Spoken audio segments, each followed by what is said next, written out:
প্রতিদিন গীতাপাঠ শুনলে মন শান্ত হয়, জীবনে সঠিক পথ দেখাতে সাহায্য করে। দুঃখ, ভয়, রাগ দূর হয়, আত্মবিশ্বাস বৃদ্ধি পায়। কর্ম ও ভক্তির মাধ্যমে হৃদয়ের শক্তি, ঘরে শান্তি ও জীবনে আলো নিয়ে আসে। তাই প্রতিদিন আমাদের চ্যানেল থেকে 2টি শ্লোক সহ একটি পাঠ শুনুন। কাঙ্ক্ষন্ত কর্মণাং সিদ্ধিং ইয়জন্ত ইহ দেবতাঃ ক্ষিপ্রম হি মানুষে লোকে সিদ্ধির্ভবতি কর্মজা।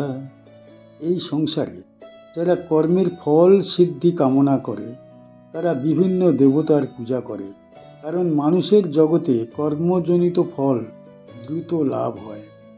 কাঙ্ক্ষন্ত মানে কামনা করে, কর্মনাম মানে কর্মের, সিদ্ধি মানে ফল লাভ, যজন্তে মানে পুজো করে, ইহ অর্থাৎ এই সংসারে, দেবতা মানে দেবগণকে, ক্ষিপ্রম অর্থাৎ দ্রুত, হি মানে নিশ্চয়ই, মানুষে মানে মানুষের, লোকে মানে জগতে, সিদ্ধি অর্থাৎ ফল সিদ্ধি, ভবতি অর্থাৎ হয়, কর্মজা মানে কর্ম থেকে উৎপন্ন।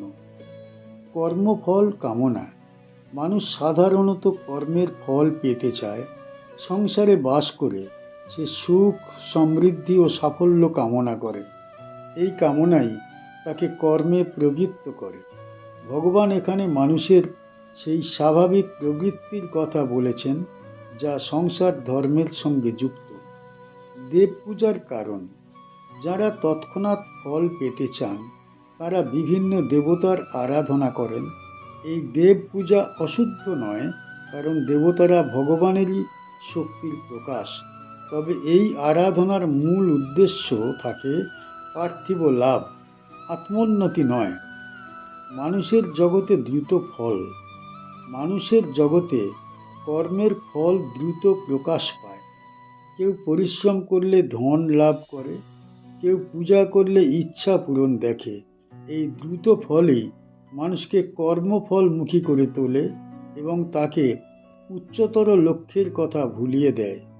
এই শ্লোকে ভগবান শ্রীকৃষ্ণ অর্জুনকে বোঝাচ্ছেন কেন অধিকাংশ মানুষ দেব পূজায় প্রবৃত্ত হয়। মানুষ চায় চোখে দেখা ফল, হাতে ধরা সাফল্য, তাই সে এমন পথ বেছে নেয় যেখানে ফল দ্রুত আসে। এই প্রসঙ্গে ভগবান কর্মযোগ ও ভক্তিযোগের পার্থক্য স্পষ্ট করার প্রস্তুতি নিচ্ছেন। তিনি নিন্দা করছেন না, বরং মানুষের মানসিক প্রবণতা ব্যাখ্যা করছেন। এই শ্লোক থেকে আমরা কি শিখতে পারি? মানুষ ফলমুখী কর্মে আসক্ত। সংসারে অধিকাংশ মানুষ কর্ম করে ফলের জন্য। এটি স্বাভাবিক হলেও এই আসক্তি আত্মাকে বন্ধনে আবদ্ধ করে। এই সত্য উপলব্ধি করা আত্মোন্নতির জন্যে দরকার। দেব পূজা অবৈধ নয়, তবে সীমাবদ্ধ। দেব পূজার মাধ্যমে পার্থিব ফল পাওয়া যায়, কিন্তু তা চিরস্থায়ী নয়। এই পূজা মানুষকে কিছু দূর এগিয়ে দেয়, কিন্তু চূড়ান্ত মুক্তি দেয় না।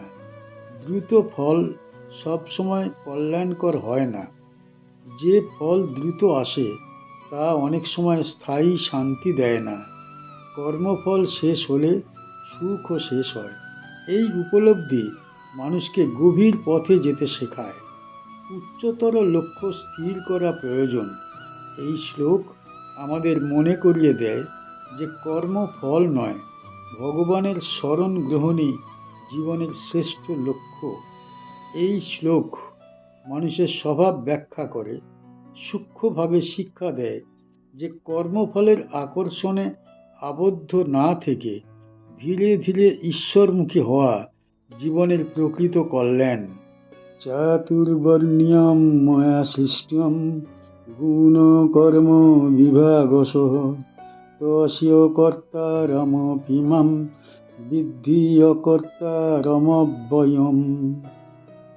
4 বর্ণের ব্যবস্থা আমি করেছি গুণ ও কর্মের বিভাজন অনুসারে, অথচ সেই ব্যবস্থার কর্তা হয়েও আমাকে অকর্তা ও অবিনাশী বলে জানবে।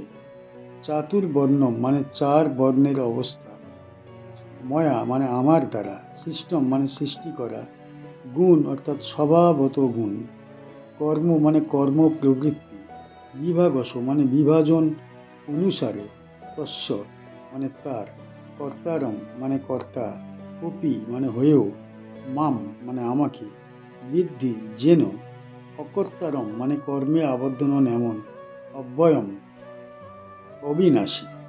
চাতুর্বর্ণের প্রকৃত অর্থ ভগবান স্পষ্ট করে বলেছেন যে 4 বর্ণ জন্মের দ্বারা নয়, গুণ ও কর্মের দ্বারা নির্ধারিত। মানুষের স্বভাব, তার কর্মপ্রবণতা অনুযায়ী সমাজ ব্যবস্থা গঠিত হয়েছে।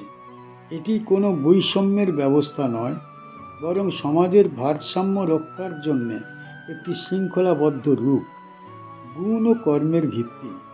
গুণ মানে মানুষের অন্তরের প্রবণতা এবং কর্ম মানে তার কার্যকলাপ। যে জ্ঞান চর্চায় প্রবৃত্ত তার দায়িত্ব একরকম, যে রক্ষা কর্মে প্রবণ তার দায়িত্ব অন্যরকম। এই বিভাজন সমাজের কল্যাণের জন্য প্রয়োজন, ব্যক্তিগত গৌরবের জন্য নয়। ভগবানের অকর্তৃত্ব।